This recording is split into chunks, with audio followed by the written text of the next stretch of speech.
is music, for me anyway, which falls outside of the stereotyped kind of music which is only made for a market or only made for money. It's music which comes from the heart, and it's music which is fresh. The major record companies view it as the next new hairdo or the next new wardrobe, and seems to be no long-term commitment to anybody's career. A lot of the most original music that I know of is coming out in reggae at the moment. My worry is never that music be so much new as good. New is really not new anymore. New is now the status quo. The bands that we applied that term to 5-6 years ago, like the Talking Heads or Dire Straits or the Ramones or whatever, they've become establishment groups. This year's capsule new music definition. Basically music that you're not hearing a lot of on the radio or seeing a lot of on video. I still think that we're exploring new fields, and if we can define it now, that's not new music, is it? New music. I think it always comes from the streets, as far as something new and different, and it generally comes from what's called garage bands, fresh bands.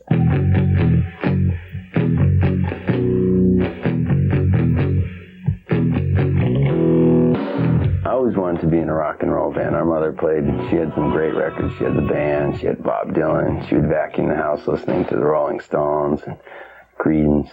So it was always around, and who doesn't want to be in a band, really?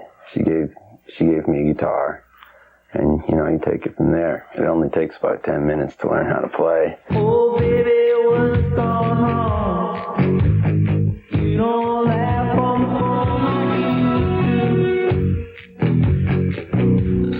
phone. Our hero is Tom Petty. We're the biggest Tom Petty fans in the world, and we're not ashamed to admit it ever. Almost every song you listen to of Tom Petty's is always about relationships and girls, and we can totally dig that. If I've been gone too long, with the love that I got. That feeling that we get listening to Tom Petty is kind of that's what brought us into playing in a band in the first place. Somebody like that means so much to you. You want to mean something like that to somebody else. The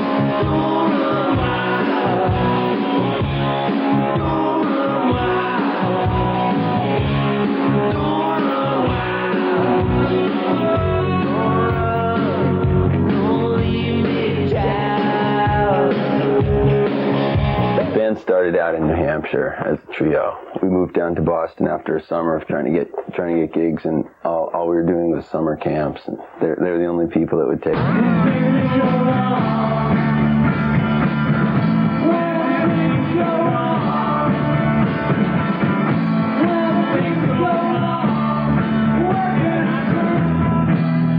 Our music is not really 60s influenced, but kind of folk-based, has our own sound. I mean, any kind of music, I think, is new just because it's the same ideas that are being viewed in a different way. Maybe once in a while I simply have to sit and think to myself, even if it doesn't mean anything to anyone else.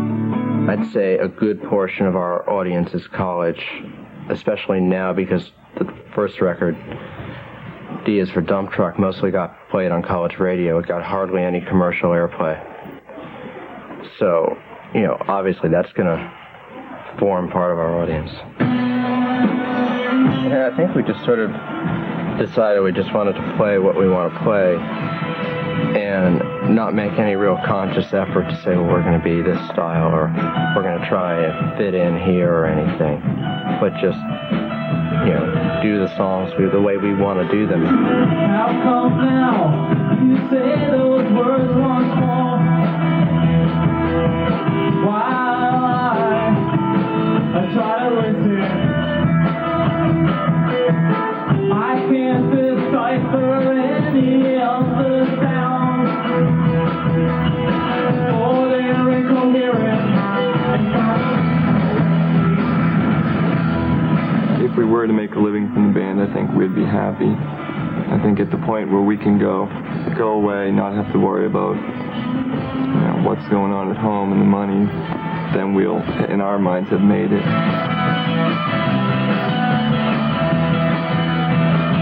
We just got a new album out, Calling Out, produced by Don Dixon. He's a great guy. It's really fun doing it, and just look for it in the stores. I think that there's a movement away from synthesizers and to back to, you might say, more ensemble playing. I think that you're going to see a lot more records made using sampling machines. I don't believe in prophesying trends. I think the trend in music is going to be more emotional and less technical, and a little bit more roots-oriented.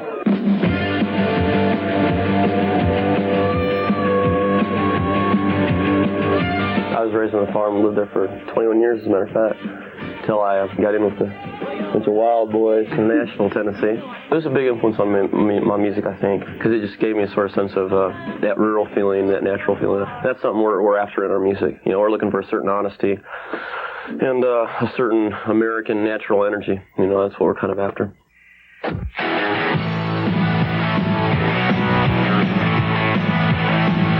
When I first came to town, I said I was looking for some sort of a rock and roll wild band, and they said, "Oh, you'll never find that here." It takes the average musician 8 years to get anything happening in Nashville. Every evening when I walk through the door, I get the same old lies that I heard before. A lot of bands that have come and gone and died in Nashville are saying to themselves, "Wow, there can be a rock and roll band from town." Jason and the Scorchers understand the fact that country music and rock and roll really is not all that different. It's pretty much the same sort of thing. It's soul is soul, Whoever writes a song puts a lot of time into it and a lot of thought into it. Myself, I won't sing a song until every word, I'm happy with every word in the song. You're telling white lies. You're telling white lies. Well, I can see right through that when the sky's you can tell. I can tell when you're telling white lies. Most importantly, I think, is the melody and the way the arrangement comes off and the feeling that comes off the stage, because we're a feel rock and roll band. Shopping around to every five and a dime in town. We tried to not record a song, so we played it live for 4 or 5 months, because it seems like our songs develop live. As we play them live every night to audiences, certain things happen, certain melody lines evolve. It's kind of a neat thing that way, because the audiences that come out and see us, our fans, sort of influence the way we write songs. Jason and the Scorchers tour approximately 8 months a year. We really believe in touring. We're the kind of band, a rock band tours, that's the way you break. We're not a hit single band that's going to have this one real catchy single that goes to the top of the charts and then we're all millionaires. We're the kind of band that goes out there, plays real hard, earns our fans one by one. I think that there's a fusion of international musical styles that's coming together. Damas y caballeros, ahora quiero presentar a Rubén Blades y Sexy Solar. Buenas noches, good evening. My audience is anybody who has a pair of ears and a heart. And, you just play music. You never really make music just for a certain group. At least I don't. You just show up and you do what you want to do, which is music, and then hope that the people there are touched or have a reaction to what you've just done. This song is titled Pana Fuerte. I was born in Panama, and my parents were both musicians, but there was no music in the house. Couldn't afford a piano. I was never encouraged to be a musician. What my family wanted me to do is to study and be something else. I was very much into music when I was a kid, because I come from the radio generation. We used to listen to radio a lot. I was really a fan of Frankie Lyman and the Teenagers. When I was about 10 years old, I remember I wrote a letter. I tried to write a letter in English to sneak it into them, because they were in Panama at the time. They went to Panama and they were received like kings. So I think since I was 10 years old, I wanted to be a musician. I graduated from law, Faculty of Law, National University in 1974, and then came to New York. Everybody thought I was crazy. I was working in a bank over there. I was an attorney, and everybody said, like, you know, what are you going to do now? I said, well, I'm going to New York to play maracas, you know.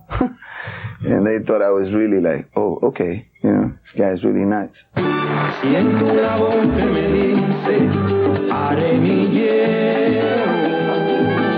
New York was the place where everybody wanted to come to. The best musicians, the best arrangers, the best composers were all here.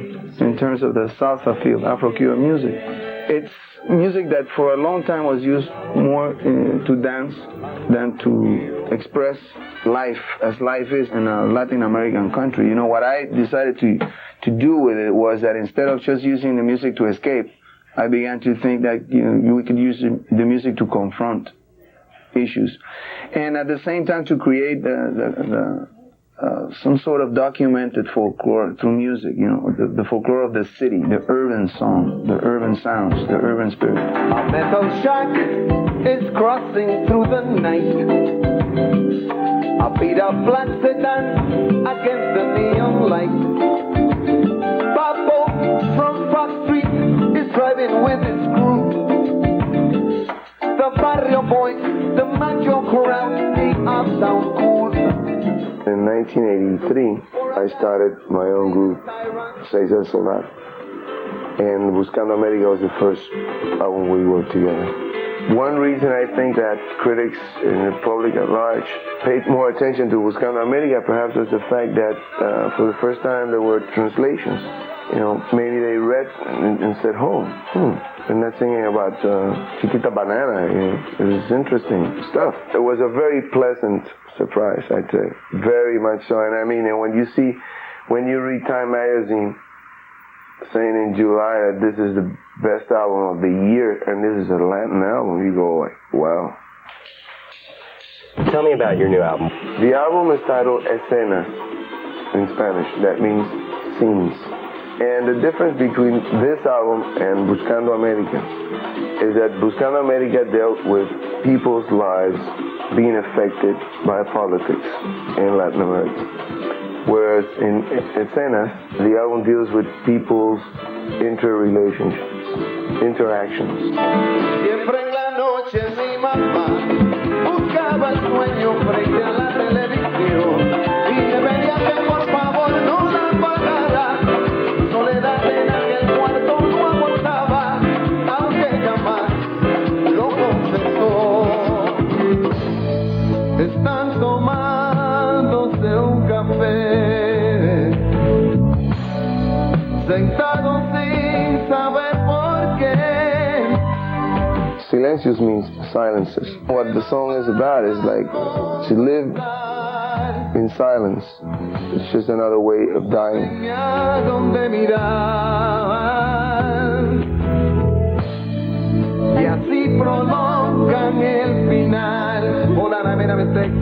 Linda got involved in the song because about 3 years ago, when I first met her, she said she expressed interest, you know, in Latin music and having, you know, Latins in her background, Latin blood as well. I used to love to sing in Spanish so much, and when I go back to sing with my family, we still sing that way, and it gets my voice up on a little place that I like. Rock and roll gets your voice kind of in a hard, kind of a tense place, and singing in Spanish has the most kisses. That's why I like to do it. But I don't know how to do it yet, but I'm learning. I have this teacher. So when he asked me if I would sing a harmony on his record, I was completely delighted. The song Muévete in the album means move on or get a move. It's a song against racism. We have to deal with racism not only in South Africa, we have to deal with it here in this country, and we have to deal with it all throughout Latin America. Soweto en África, va nuestra canción como saludo, para los que defienden su derecho a libertad, y usan la verdad como su escudo.